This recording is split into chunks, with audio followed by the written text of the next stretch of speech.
Hey guys what's up, welcome back to बेसिला। तो हम में से सारे लोग पियानो रोल पे बहुत ज़्यादा टाइम बिताते हैं। हम कभी उस पर कॉर्ड्स बना रहे होते हैं, कभी मेलोडीज बना रहे होते हैं, कभी ड्रम्स की हाई एट बना रहे होते हैं, कभी कुछ कर रहे होते हैं। तो हमारा बहुत chunk of time piano role पे जाता है। तो आज हम बात करेंगे ऐसे तगड़े हैक की जो ना ही सिर्फ आपको पियानो रोल में हेल्प करेगी बट आपका टाइम भी बचाएगी और आपको क्रिएटिव भी करेगी। तो जल्दी से शुरू करते हैं। तो जब भी हम म्यूजिक बनाते हैं होता क्या है कि हम लोग ऐसे नोट्स लगा रहे थे तो ही नोट्स के नाम आ रहे होते हैं, बट पियानो रोल पे बिल्कुल भी नाम नहीं आते। तो ये चीज़ बहुत कंफ्यूज करती है बिगिनिंग में कि क्या कॉर्ड्स के नाम क्या है, नोट्स के नाम क्या है, क्योंकि एकदम से याद नहीं हो पाते। तो आपको क्या करना है, आपको जाना है यहाँ पे, उसके बाद आप जाओगे व्यू में आप जाओगे की लेबल्स पे, यानी की के नाम जहाँ पे मेंशन होते हैं, और आप यहाँ पे चूज करोगे ऑल नोट्स।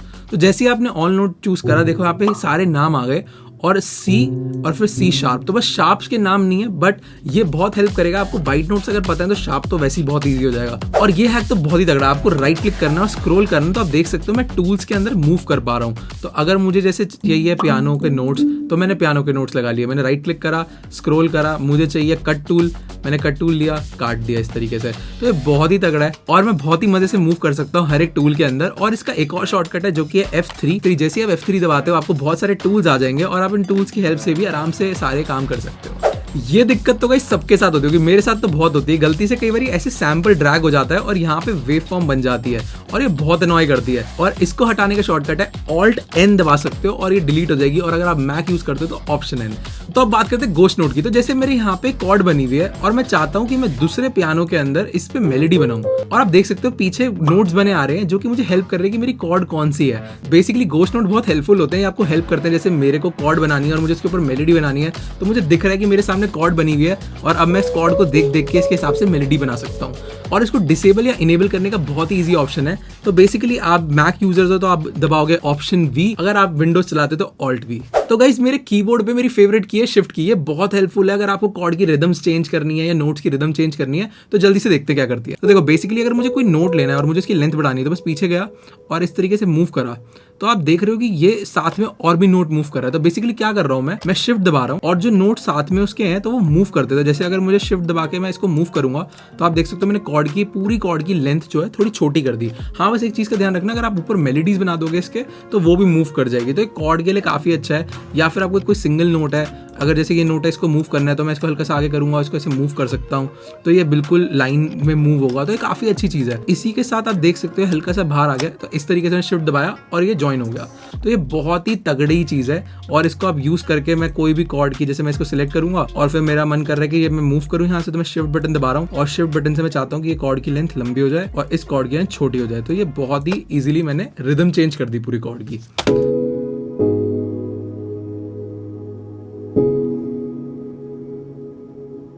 तो गाइस ये वाला शॉर्टकट भी काफी काम आता है। बेसिकली अगर मैं क्लिक करूं तो अभी मैं पेंसिल टूल यूज कर रहा हूं, बट जैसे ही मैं कंट्रोल या कमांड की दबाऊंगा बेसिकली सिलेक्शन टूल में चेंज हो जाएगा। तो ये बहुत हेल्प करता है।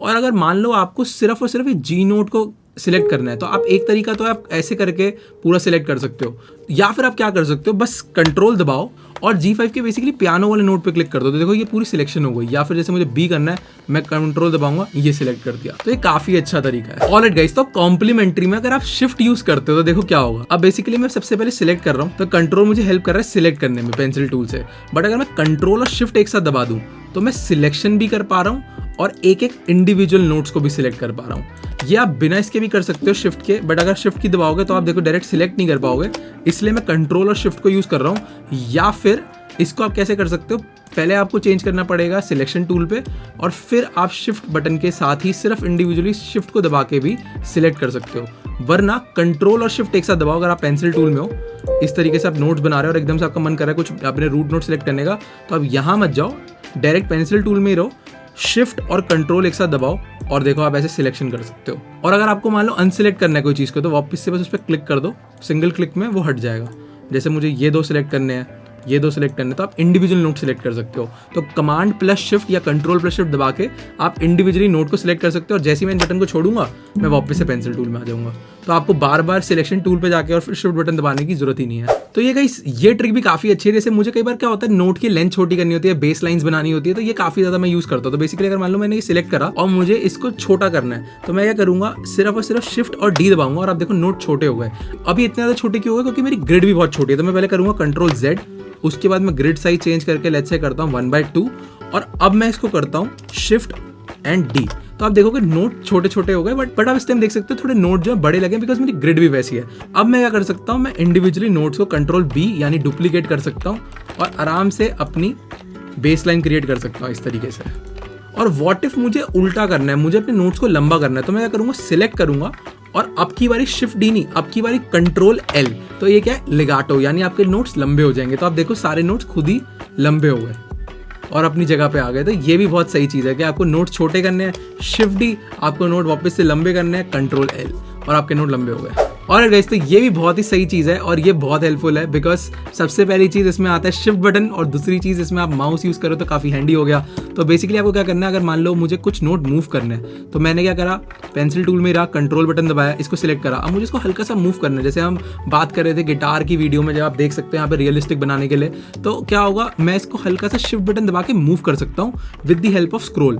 तो मैं स्क्रोल नीचे की तरफ कर रहा हूँ तो लेफ्ट जा रहा है, और मैं ऊपर की तरफ कर रहा हूँ तो राइट जा रहा है। तो इससे क्या है, आप हल्के हल्के नोट्स को मूव कर सकते हो अपने हिसाब से। तो जैसे मैंने इसको हल्का सा मूव कर दिया, फिर मैंने इसको पीछे से थोड़ा सा छोटा कर दिया, तो मैं इस तरीके से अपने नोट्स को मूव कर सकता हूँ हल्का हल्का, ऐसे देखो आप ये मूव हो रहे हैं, फिर मैं इनको कर सकता हूँ। तो ये काफ़ी तगड़ी चीज़ है। अगर आपको अपने नोट मूव करने हो तो आप शिफ्ट और स्क्रॉल कर सकते हो, और आप एक साथ नोट्स भी कर सकते हो, देखो एक साथ मूव हो जाएंगे। तो अभी तो हमने मूव करा, बट कई बार होता है मैं मूव नहीं करना होता, हमें एकदम ग्रिड पे चाहिए होता है। तो अब हम बात करेंगे क्वांटाइज की, और क्वांटाइज में भी दो चीज़ है। तो सबसे पहली चीज़ है, अगर आप सिलेक्शन करते हो इस तरीके से और आप चाहते हो कि ये पीछे से तो मुझे इतनी दिक्कत नहीं है, बट आगे एकदम लाइन पे आ जाए यहाँ पे, तो मैं क्या करूँगा, मैं इसको सिलेक्ट करूँगा और फिर मैं दबाऊंगा Shift+Q। तो आप देखोगे आगे सेट हुआ, पीछे वाला मूवमेंट में कुछ नहीं हुआ, बट आप चाहते हो पीछे वाला भी मेरा क्वांटाइज हो जाए। तो अब आप क्या करोगे, फिर से सिलेक्ट करोगे, बट आप कह रही Shift+Q नहीं, Ctrl+Q करोगे। तो देखो ये भी हो गया। तो Shift+Q हेल्प करता है आगे की तरफ क्वांटाइज करने में, Ctrl+Q करता है आपकी बैक वाली साइड को क्वांटाइज करने में, यानी नियरेस्ट पोजीशन पे उसके लाने में। और ये काफ़ी हेल्पफुल है और ये आपको काफ़ी हेल्प करेगा अपनी चीज़ें क्वांटाइज करने में। तो जैसे मैं सबको सिलेक्ट करूँगा Ctrl+Q, और फिर मैं जैसे मेरा ये आगे वाला हिला हुआ नोट यहाँ से, तो मैं इसको खुद ही ऐसे ठीक कर दूंगा। तो आप देखो मेरी सारी चीज़ें वापस से अपनी जगह पे आ गई। तो म्यूजिक में भी बहुत ज़्यादा मज़ा आता है। कई बार जब आप मेकिंग कर रहे हो म्यूजिक के, रैंडमली कर रहे हो, तो देखो अगर मैं क्या करता हूँ, मैं शिफ्ट और M दबाता हूँ, तो जैसे ही मैंने ये चीज़ करी तो क्या हुआ, Shift+M करते ही कुछ नोट रैंडमली सिलेक्ट हो गए। तो अब मैं क्या कर सकता हूँ, इनकी रैंडमली वेलोसिटी चेंज कर सकता हूँ, मैं रैंडमली क्या कर सकता हूँ, इनको हल्का सा जैसे शिफ्ट और स्क्रॉल कर सकता हूँ, तो ये मूवमेंट हो गई हल्की सी, तो मैं इनको नोट को चेंज कर सकता हूँ। बट मान लो मुझे ये नहीं करना, मैं फिर Shift+M करूँगा, अब कुछ और रैंडम नोट सिलेक्ट हो गए, तो अब मैं इनको मूव कर सकता हूँ। ऐसे ही मैं Shift+M फिर करूँगा तो कुछ और रैंडम हो गए। और जब मुझे सिलेक्शन हुई है, ये वाले नहीं जो नहीं हुई उनको करना है, तो मैं करूँगा Shift+I, तो वो इन्वर्ट कर देगा, जो नहीं सिलेक्ट हुए थे उनको सिलेक्ट कर देगा। तो मैं क्या कर सकता हूँ, इनकी वेलोसिटी छेड़ सकता हूँ। और आप जैसे मेलोडी बना रहे हो या फिर आप कोई कॉर्ड्स बना रहे हो और उसको रियलिस्टिक करना चाहते हो, तो इस चीज़ को यूज़ करना ये बहुत हेल्पफुल है। तो गाइस इस ट्रिक को देखते हैं, ये भी काफ़ी तगड़ी है। तो बेसिकली क्या होता है, मुझे कई बार नोट को ऐसे लंबा करना होता है, बट फिर मेरा मन होता है कि यार इधर की तरफ भी लंबा हो जाए, बट यहाँ मैं सिर्फ मूव ही कर सकता हूँ।